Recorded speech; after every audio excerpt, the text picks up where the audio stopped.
Shining è uno di quei film che continuano a esercitare un'influenza enorme anche su chi non lo ha mai visto. E questo è già un primo indizio della sua forza.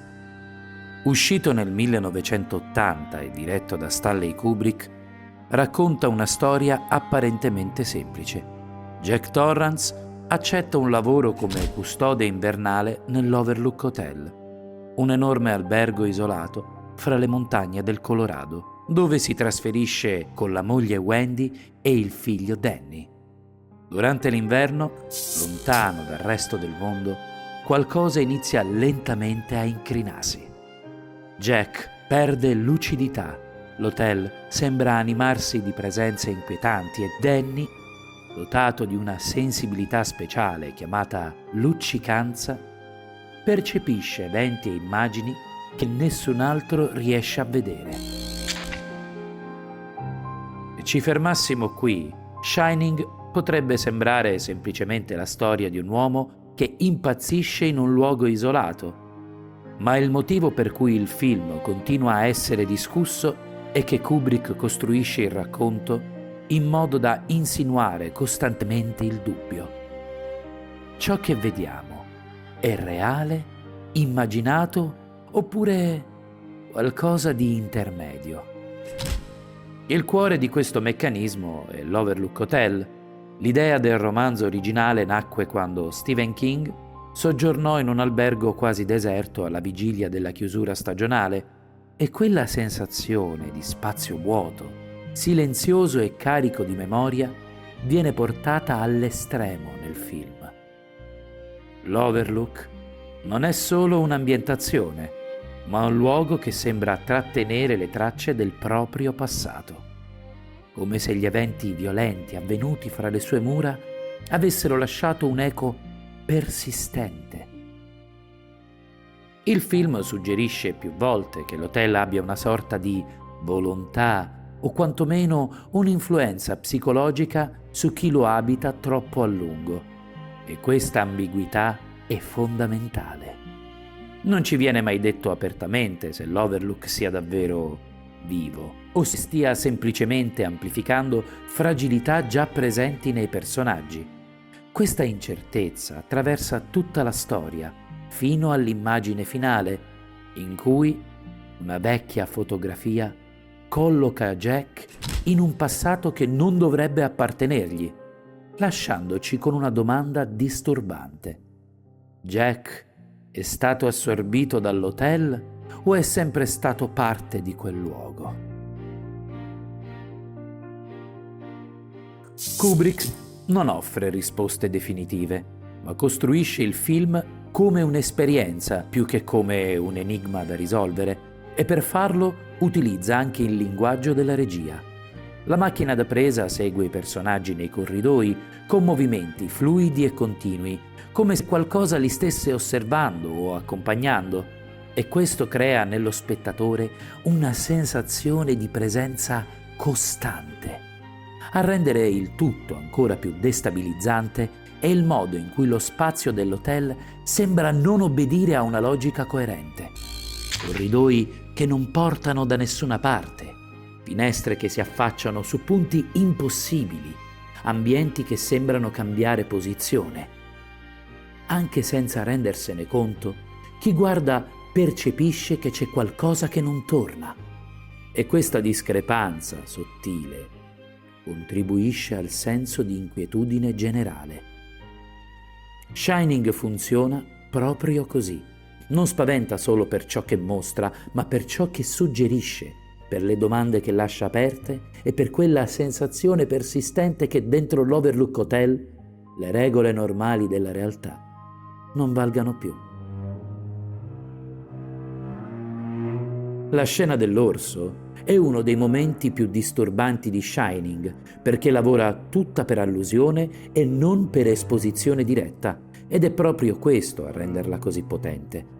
L'inquadratura suggerisce chiaramente un atto sessuale, senza mostrarlo in modo esplicito, e Kubrick sa benissimo che quella postura verrà letta dallo spettatore come una forma di sottomissione intima, ma il punto non è l'atto in sé, è ciò che rappresenta.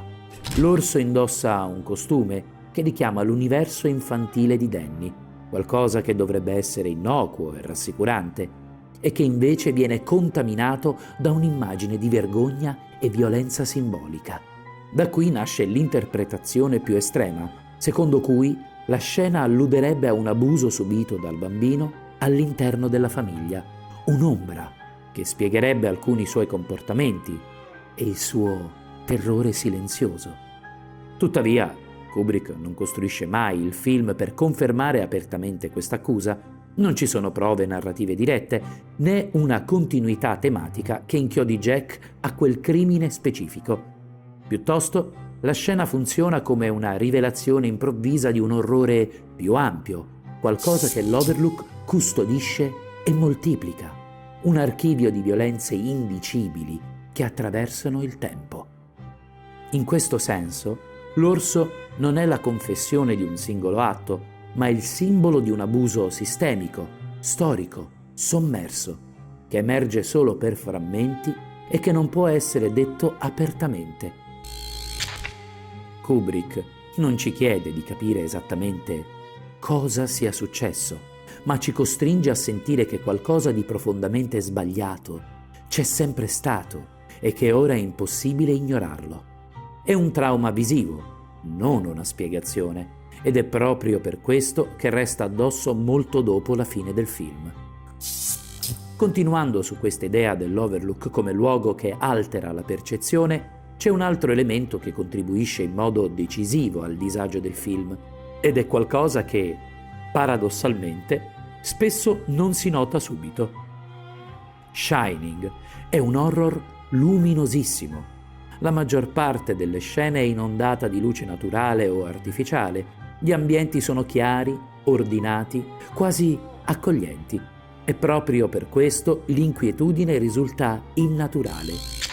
Siamo abituati ad associare l'orrore al buio, ma qui Kubrick fa l'opposto e ci costringe a guardare tutto con estrema chiarezza, come se non ci fosse alcun posto dove nascondersi. A rafforzare questa sensazione c'è il fatto che ogni stanza dell'hotel sembra appartenere a un mondo diverso. Colori, arredamenti e atmosfere cambiano continuamente e non ci viene mai data una mappa mentale stabile dell'Overlook. Di conseguenza, né noi né i personaggi sappiamo davvero cosa ci aspetta dietro l'angolo successivo e questa perdita di orientamento diventa parte dell'esperienza. Proprio questa ambiguità visiva e spaziale ha alimentato negli anni una quantità enorme di interpretazioni, molte delle quali sono state raccolte nel documentario Room 237. Alcune di queste teorie sono decisamente estreme, come l'idea che Kubrick abbia usato il film per confessare di aver falsificato l'allunaggio o che Shining sia una metafora diretta dell'Olocausto. Il punto interessante però non è stabilire se queste letture siano vere, quanto capire perché il film le renda possibili. Shining è costruito in modo da suggerire temi senza mai svilupparli completamente, lasciando indizi sparsi ma mai una tesi definitiva. E questo invita lo spettatore a riempire i vuoti con la propria immaginazione. Non a caso, secondo alcune testimonianze, Kubrick continuò a rimaneggiare il film anche dopo anni dopo l'uscita, come se per lui non fosse mai davvero concluso. Tra le interpretazioni più discusse c'è quella legata al genocidio dei nativi americani, che risulta più coerente e radicata nel testo del film rispetto ad altre. Quando il direttore Ullman accompagna la famiglia Torrance, specifica che l'Overlook è stato costruito sopra un antico cimitero indiano e richiama l'attenzione sulle decorazioni a tema presenti nel Salone Colorado. Da lì in poi il film dissemina immagini che rimandano costantemente a quella cultura. Quadri, arazzi, motivi decorativi, confezioni di cibo con figure native ben visibili, persino l'abbigliamento di Wendy in alcune scene. Una delle teorie più interessanti collega questi elementi alla famosa scena dell'ascensore che riversa un'ondata di sangue nei corridoi. più che un semplice shock visivo, potrebbe rappresentare simbolicamente ciò che è stato sepolto e rimosso, ma che prima o poi riaffiora. Anche la musica iniziale, con il suo canto quasi lamentoso sopra le immagini delle montagne, richiama per molti una forma di canto rituale, come se il film stesse annunciando fin dall'inizio un passato irrisolto. In questo contesto acquista peso anche una battuta di Jack, quando al bar pronuncia l'espressione «il fardello dell'uomo bianco», che alcuni interpretano come un riferimento al senso di colpa storico legato alla colonizzazione. Kubrick, ancora una volta, non esplicita nulla, ma accumula segnali sufficienti a far emergere il tema senza mai trasformarlo in una dichiarazione aperta. Ed è proprio con questo bagaglio di suggestioni che il film comincia davvero, perché paradossalmente fino a quel punto siamo ancora prima della prima scena vera e propria. L'apertura mostra Jack che guida fra le montagne per raggiungere l'Overlook, accompagnato da una musica antica e solenne, un motivo tradizionalmente associato alla morte e al destino inevitabile. Già qui il film ci avverte che ciò che stiamo per vedere è segnato fin dall'inizio. Kubrick inserisce anche piccoli dettagli apparentemente insignificanti, come l'auto gialla di Jack che contrasta con una vettura rossa distrutta che comparirà più avanti. Una scelta che spesso viene letta come una frecciata al romanzo originale, con cui il regista ebbe un rapporto tutt'altro che sereno. Questo conflitto creativo è importante perché chiarisce un aspetto centrale. Kubrick non era interessato a tradurre fedelmente il libro, ma a smontarlo e ricostruirlo secondo una propria visione, usando la storia come materia prima. Anche numeri e oggetti diventano parte di questo gioco ambiguo. All'arrivo all'hotel si possono contare 42 auto parcheggiate, lo stesso numero che compare sulla maglietta di Danny e nel film che passa in televisione in una scena successiva. Un televisore che, tra l'altro, sembra funzionare senza essere collegato a nulla. Sono dettagli che non spiegano niente da soli, ma contribuiscono a quella sensazione persistente che l'Overlook non rispetti le regole normali della realtà. Ed è a questo punto che il film ci ha già catturati, prima ancora che l'orrore esploda apertamente. Shining ha costruito un mondo coerente solo in apparenza, dove ogni elemento sembra suggerire che qualcosa, sotto la superficie, non dovrebbe essere lì. Tutto è composto, simmetrico, rassicurante, ma già qui Kubrick dissemina segnali sottili, libri sulla scrivania che richiamano il tema della doppia identità, abiti di Jack dominati dal verde, un colore che tornerà spesso nelle fasi iniziali del film e che verrà poi progressivamente sostituito dal rosso, man mano che la sua stabilità mentale inizia a cedere.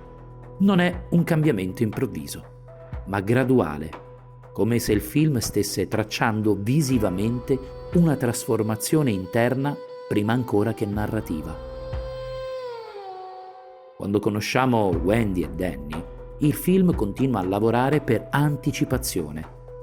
Wendy è spesso associata a simboli legati all'infanzia e all'innocenza, mentre Danny viene introdotto attraverso elementi che suggeriscono una percezione diversa del mondo, come Tony, la voce che gli parla e che rappresenta una parte di sé che ancora non comprende.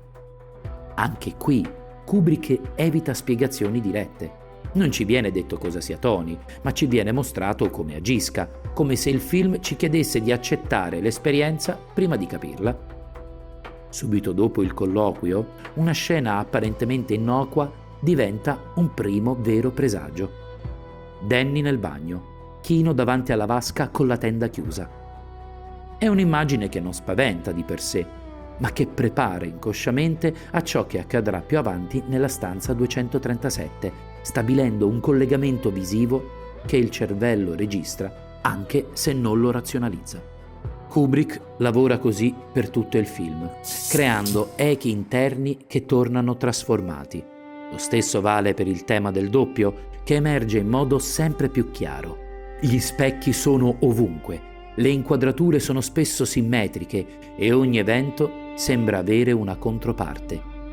Questo diventa esplicito quando Danny incontra le gemelle nel corridoio, una delle immagini più iconiche del cinema horror. Non è solo una scena spaventosa. L'Overlook è un luogo in cui il tutto si riflette, si ripete, si sdoppia. Da qui in poi il film accelera lentamente verso la disgregazione.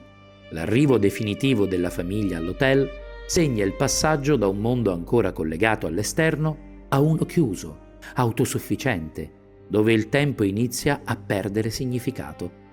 Kubrick sottolinea questo isolamento con lunghe sequenze di Danny che attraversa i corridoi in triciclo, accompagnate da movimenti di macchina fluidi e ipnotici. Il suono delle ruote sul pavimento e poi sulla moquette diventa quasi musicale, tanto che verrà ripreso più avanti come parte della colonna sonora, trasformando un gesto infantile in qualcosa di minaccioso. Nel frattempo Jack viene mostrato sempre più spesso da solo davanti alla macchina da scrivere, con fogli inizialmente bianchi, che anticipano il famoso mantra che riempirà l'intera stanza.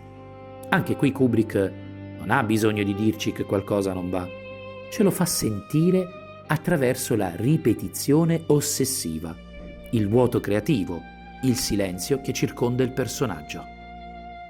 Quando Wendy e Danny giocano nel labirinto all'esterno, la scena sembra leggera, quasi rassicurante, ma è costruita come una prova generale per ciò che avverrà più avanti, ribaltando il ruolo dell'inseguitore e dell'inseguito. All'interno, l'hotel continua a tradire la sua natura instabile, oggetti che sembrano anticipare eventi futuri, spazi che non coincidono, ambienti che cambiano sottilmente da un'inquadratura all'altra. L'introduzione di Dick Halloran chiarisce finalmente cosa sia la luccicanza, non come superpotere spettacolare, ma come una forma di sensibilità, una capacità di percepire ciò che è rimasto impresso nei luoghi e nelle persone. È significativo che Dick descriva le presenze dell'hotel come immagini in un vecchio libro.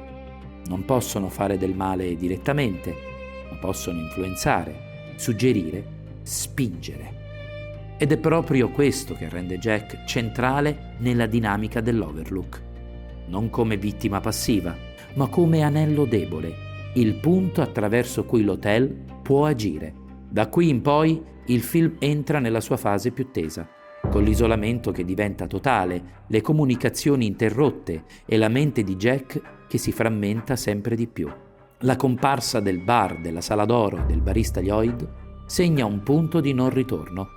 Jack parla con il proprio riflesso, letteralmente, e il film gioca apertamente con l'idea che ciò che vediamo possa essere una proiezione tanto quanto una presenza reale. La stanza 237 rappresenta il cuore dell'Overlook, il luogo in cui l'illusione crolla e la verità, qualunque essa sia, si rivela sotto forma di decomposizione e orrore. Da questo momento in poi la violenza non è più solo suggerita, ma esplode e la storia accelera verso la sua conclusione inevitabile. L'inseguimento nel labirinto, girato come un incubo lucido, utilizza di nuovo la Steadicam per farci sentire parte della caccia, mentre Danny riesce a sopravvivere proprio grazie all'intelligenza e alla capacità di leggere lo spazio, qualità che l'hotel ha sottovalutato. Jack, invece, resta intrappolato, congelato letteralmente e simbolicamente, mentre il film chiude il cerchio tornando alla fotografia finale, che lo colloca definitivamente all'interno della storia dell'Overlook. È un'immagine che non spiega, ma suggella, lasciandoci con l'idea che ciò che abbiamo visto non sia solo la storia di una famiglia, ma di un luogo che si nutre di cicli, ripetizioni e memorie, destinato a continuare anche oltre l'ultima inquadratura.